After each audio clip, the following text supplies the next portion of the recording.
Hello friends, welcome back to my channel. Friends, आज हम आपके लिए एक बहुत ही इंपॉर्टेंट पैसेज लेकर आए हैं जिसका हम आपको ट्रांसलेशन बताने वाले हैं।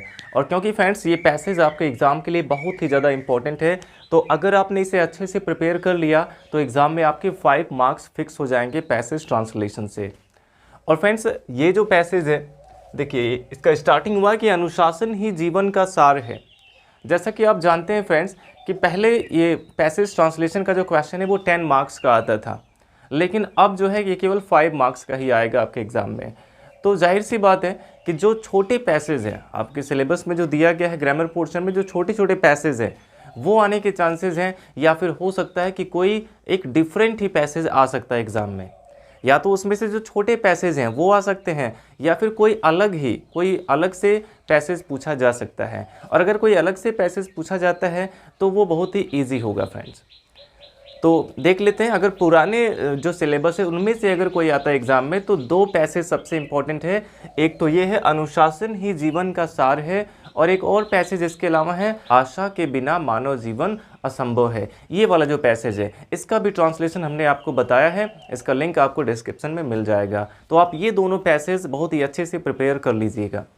तो देखते हैं फ्रेंड्स, हमारा जो फर्स्ट सेंटेंस इसमें है कि अनुशासन ही जीवन का सार है। अनुशासन ही जीवन का सार है। तो यहाँ पे देखिए फ्रेंड्स, इस सेंटेंस में कोई भी एक्शन नहीं हो रहा है, इसमें बात हो रही है अनुशासन की। तो इसमें हमारा सब्जेक्ट है अनुशासन। तो सबसे पहले हम यहाँ पे सब्जेक्ट लिखेंगे डिसिप्लिन। अनुशासन के लिए आप क्या लिख सकते हैं? डिसिप्लिन। अब अनुशासन है यानी कि डिसिप्लिन इज। अब अनुशासन क्या है? जीवन का सार। इसमें देखिए कनेक्टर आया हुआ है का, तो आप पहले किसकी अंग्रेजी लिखेंगे? सार की अंग्रेजी लिखेंगे। सार के लिए आप लिख सकते हैं essence. Discipline is the essence. जीवन का के लिए आप ऑफ का यूज कर सकते हैं, ऑफ लाइफ। तो सबसे पहले हमने क्वेश्चन किया कि क्या है, आंसर मिला अनुशासन है। तो अनुशासन है के लिए डिसिप्लिन इज। अब क्या है? जीवन का सार यानी कि the essence of life. Discipline is the essence of life. आप ये वर्ड याद रखेंगे, सार के लिए आपको यूज करना है इसेंस का। अब इसके बाद नेक्स्ट सेंटेंस हमारा है कि अनुशासन ना हो तो जीवन रूपी गाड़ी पटरी से उतर जाती है। अनुशासन ना हो, या फिर आप कर सकते हैं कि अनुशासन के बिना जीवन रूपी गाड़ी पटरी से उतर जाती है। अगर आप बिल्कुल एग्जैक्ट ऐसे ही ट्रांसलेट करना चाहते हैं कि अनुशासन ना हो यानी कि यदि अनुशासन ना हो तो इसमें यदि वाला सेंस आ रहा है, तो आप इफ से स्टार्टिंग कर सकते हैं कि इफ देयर इज, क्योंकि ये प्रेजेंट की इसमें बात हो रही है, पटरी से उतर जाती है, प्रेजेंट की बात हो रही है, तो यहाँ पे हम इज का ही यूज करेंगे। If there is no discipline, यदि अनुशासन ना हो। अब इसमें अनुशासन के ना होने की बात हो रही है, और हमने आपको बताया कि जब भी किसी नाउन के होने या ना होने की बात होती है, उसके एग्जिस्टेंस की बात होती है, तो वहाँ पे आपको देयर का यूज़ करना होता है। तो यहाँ पे आ गया if there is no discipline, यदि अनुशासन ना हो। If there is no discipline यानी यदि अनुशासन ना हो तो जीवन रूपी गाड़ी पटरी से उतर जाती है। तो के लिए केवल आप कॉमा का यूज़ करते हैं। जीवन रूपी गाड़ी यानी कि द व्हीकल ऑफ लाइफ आप लिख सकते हैं, या फिर द ट्रेन ऑफ लाइफ भी लिख सकते हैं। द व्हीकल ऑफ लाइफ, जीवन रूपी गाड़ी पटरी से उतर जाती है। पटरी से उतरना के लिए डीरेल वर्ड का यूज किया जाता है।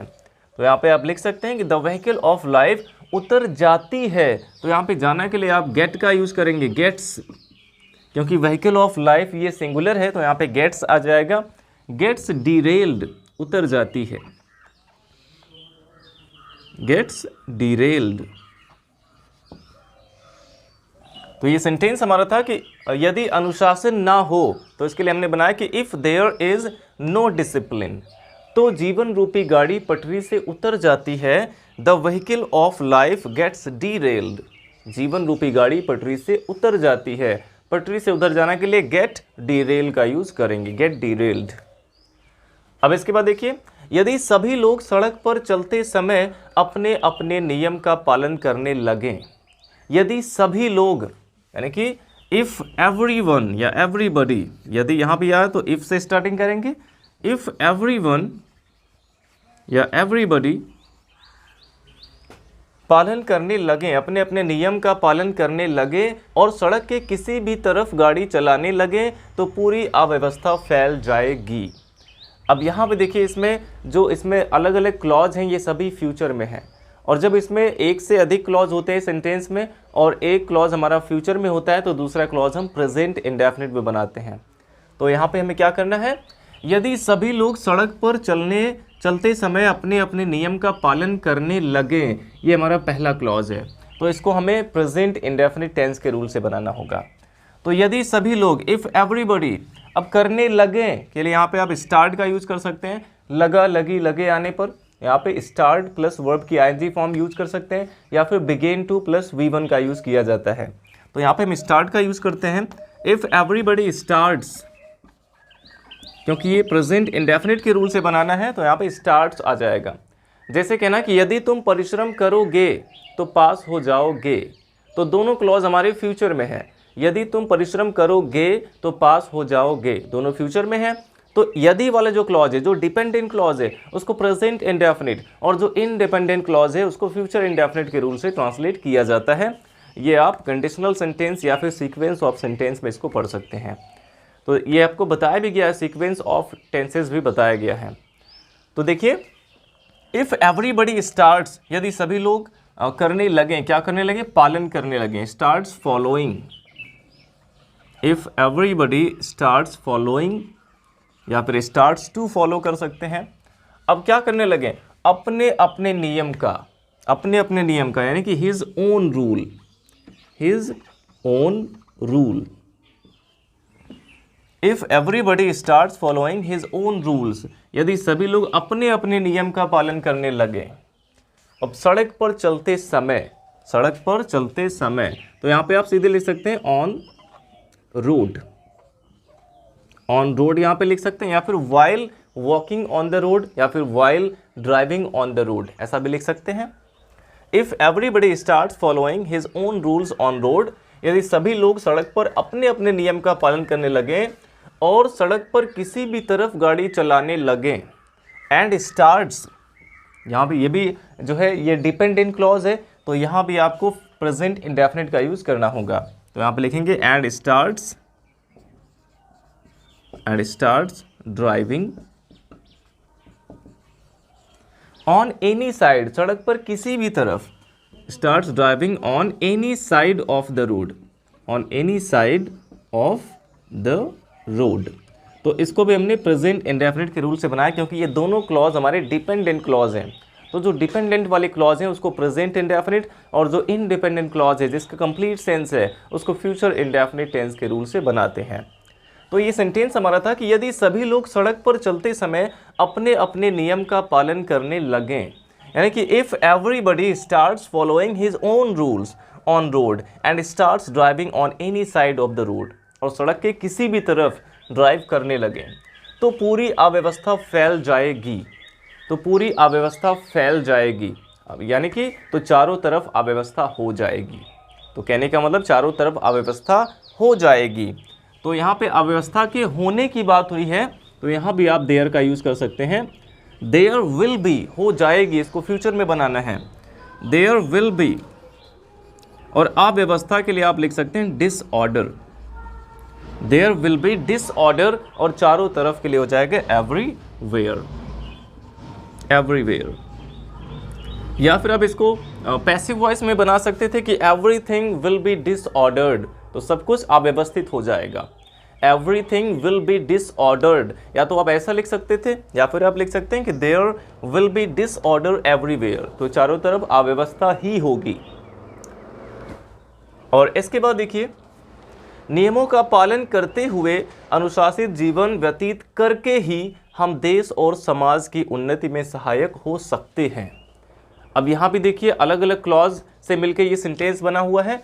नियमों का पालन करते हुए अनुशासित जीवन व्यतीत करके ही हम देश और समाज की उन्नति में सहायक हो सकते हैं। तो इसमें फ्रेंड्स सबसे पहले हम जो हमारा इंडिपेंडेंट वाला क्लॉज है उसको ट्रांसलेट करेंगे। जो इंडिपेंडेंट क्लॉज इसमें है जिसका कंप्लीट सेंस है, कंप्लीट सेंस इसमें किसका है, हम देश और समाज की उन्नति में सहायक हो सकते हैं। तो हम हो सकते हैं, यानी कि वी कैन बिकम, हम हो सकते हैं, वी कैन बिकम, क्या हो सकते हैं, सहायक हो सकते हैं, यानी कि helpful, we can become helpful, हम सहायक हो सकते हैं। और किस में सहायक हो सकते हैं, समाज की उन्नति में, देश और समाज की उन्नति में। तो यहाँ पे आप लिख सकते हैं कि इन द प्रोग्रेस ऑफ, उन्नति के लिए प्रोग्रेस लिखेंगे, इन the progress of the society, in the progress of the society, और देश की है तो एंड द कंट्री। तो ये था इसका इंडिपेंडेंट क्लॉज कि हम देश और समाज की उन्नति में सहायक हो सकते हैं, यानी कि सहायक बन सकते हैं। तो वी कैन बिकम, इसको बनाया गया वी कैन बिकम, हम हो सकते हैं, क्या हो सकते हैं, helpful, we can become helpful in the progress of the society and the country, यानी कि देश और समाज की उन्नति में। अब क्या करके, अनुशासित जीवन व्यतीत करके। तो क्या करके ये लगाने पर जो आंसर मिलता है उसको आप बाय प्लस वर्ब की आईएनजी से स्टार्ट करते हैं। जब भी क्या करके लगाने पर जो आंसर मिले उसको आप बाय प्लस आईएनजी, जब एक मेथड बताते हैं, एक तरीका बताते हैं कि क्या करके, तो वहाँ पे बाय प्लस वर्ब की आईएनजी का यूज़ किया जाता है। तो फ्रेंड्स, क्योंकि अब इसके आगे के ट्रांसलेशन के लिए हमें इसको इरेज करना पड़ेगा, तो आई होप इतना आपको समझ में आ गया होगा। अब इसके बाद हम इसके आगे देख लेते हैं।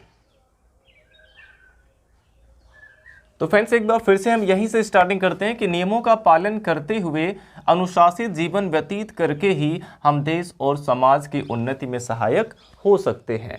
तो सबसे पहले इसमें हमने आपको बताया इसका इंडिपेंडेंट क्लॉज ट्रांसलेट करना है, जो कि हम समाज और देश की उन्नति में सहायक हो सकते हैं। तो हम सहायक हो सकते हैं, तो यहाँ पे वी कैन बिकम, हम हो सकते हैं क्या, सहायक, यानी कि helpful, we can become helpful. अब देश और समाज की उन्नति में, तो in the progress of the society, समाज के लिए हो जाएगा सोसाइटी, एंड द कंट्री, हम देश और समाज की उन्नति में सहायक हो सकते हैं। अब इसके बाद जो इसमें डिपेंडेंट क्लॉज आए हुए हैं, क्या करके सहायक हो सकते हैं, अनुशासित जीवन व्यतीत करके ही, अनुशासित जीवन व्यतीत करके ही। तो इसमें क्या करके लगाने पर जो आंसर मिलता है इसको आप बाय प्लस वर्ब की आईएनजी फॉर्म से स्टार्ट करते हैं।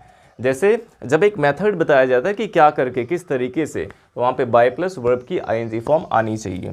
तो वहाँ पे क्या हो जाएगा कि बाय लीडिंग, व्यतीत करके, व्यतीत करने के लिए लीड का यूज कर सकते हैं, बाय लीडिंग, बाय लीडिंग का मतलब व्यतीत करके, और इसमें ही आया हुआ है कि व्यतीत करके ही, तो ही के लिए आप यहाँ पे ओनली का यूज कर सकते हैं कि ओनली बाय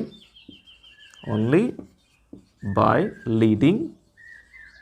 अब यहाँ पे थोड़ा सा एम्फेसाइज किया गया है कि अनुशासित जीवन व्यतीत करके ही, तो इसको एम्फेसाइज अगर हम करना चाहते हैं तो यहाँ पे ओनली का यूज कर सकते हैं कि only by leading a disciplined life, अनुशासित जीवन के लिए हो जाएगा डिसिप्लिन्ड लाइफ। यहाँ पे थर्ड फॉर्म यूज करना हो, क्योंकि एक एडजेक्टिव की तरह इसका यूज हम कर रहे हैं, तो एडजेक्टिव की तरह यूज करेंगे तो पास्ट पार्टिसिपल यहां पे आएगा डिसिप्लिन्ड। तो only by leading a disciplined life, केवल एक अनुशासित जीवन व्यतीत करके ही।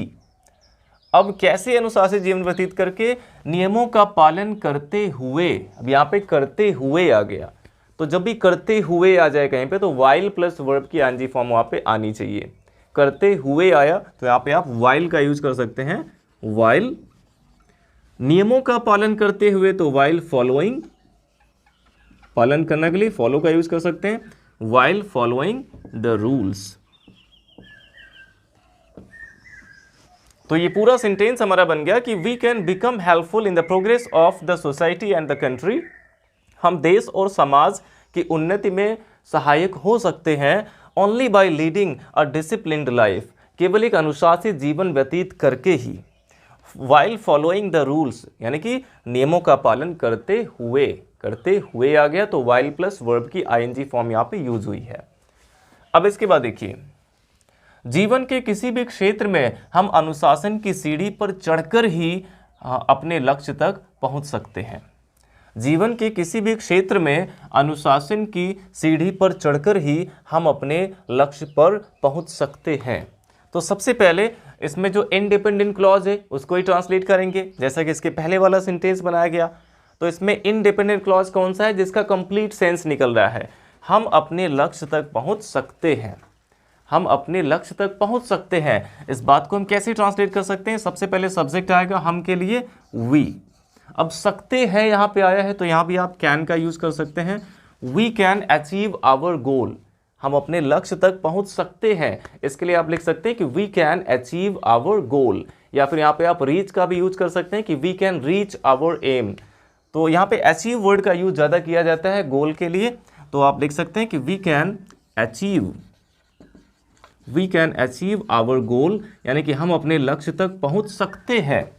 अब इसके बाद किस मेथड से कैसे पहुंच सकते हैं, अनुशासन की सीढ़ी पर चढ़कर ही। तो यहाँ भी एक मेथड बताया गया कि अनुशासन की सीढ़ी पर चढ़कर, तो यहाँ भी आप बाय प्लस वर्ब की आईएनजी फॉर्म का यूज करेंगे। अनुशासन की सीढ़ी पर चढ़कर है तो बाय क्लाइंबिंग, चढ़ना के लिए यहाँ पे क्लाइंबिंग का यूज कर सकते हैं, बाय क्लाइंबिंग। अब सीढ़ी के लिए द स्टेप्स का यूज कर सकते हैं या फिर द स्टेयर का यूज कर सकते हैं, बाय क्लाइंबिंग द स्टेयर्स। अब किसकी सीढ़ी पर चढ़कर, स्टेयर्स ऑफ डिसिप्लिन, अनुशासन की।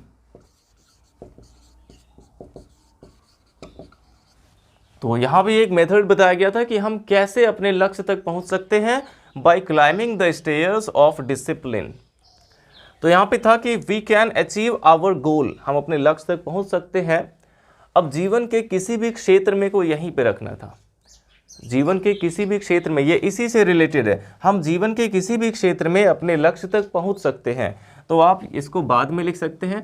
सबसे पहले आपको ये मेंशन करना होगा कि in any field of life, in any field of life. तो we can achieve our goal in any field of life, हम जीवन के किसी भी क्षेत्र में अपने लक्ष्य तक पहुंच सकते हैं। अब कैसे, बाय, यहाँ पे अब आपको लिखना होगा कि अनुशासन की सीढ़ी पर चढ़कर ही, तो बाय क्लाइंबिंग, यहाँ पे एक मेथड बताया गया तो हो जाएगा by climbing the steps of discipline. या फिर अगर आप इसका सेंस निकालते हैं तो आप सीधे लिख सकते हैं कि बाय फॉलोइंग द डिसिप्लिन, ऐसा लिख सकते हैं। तो we can achieve our goal, हम अपने लक्ष्य तक पहुंच सकते हैं, in any field of life, जीवन के किसी भी क्षेत्र में, by climbing the steps of discipline, यानी कि अनुशासन की सीढ़ियों पर चढ़कर ही। तो फ्रेंड्स अगर देखें तो ये पैसेज बहुत इजी नहीं था, क्योंकि इसमें लंबे लंबे सेंटेंसेस आए हुए हैं। तो आई होप आपको ये समझ में आया होगा जिस तरह से इसको समझाया गया है। तो आप चाहें तो इसका स्क्रीनशॉट ले लीजिए और इस पैसेज को बहुत ही अच्छे से प्रिपेयर कर लीजिएगा, क्योंकि ये पैसेज आपके एग्ज़ाम के लिए बहुत ही इंपॉर्टेंट है। और इसके अलावा एक पैसेज और भी है जो हमने आपको बताया कि आशा के बिना मानव जीवन असंभव है। तो उस वीडियो का भी लिंक आपको डिस्क्रिप्शन में मिल जाएगा, वहाँ पर जाके आप उस वीडियो को देख सकते हैं। तो वीडियो अच्छा लगा हो तो लाइक करिएगा, और अगर आप हमारे और भी वीडियोज़ देखना चाहते हैं तो चैनल को सब्सक्राइब जरूर करें। Thanks for watching.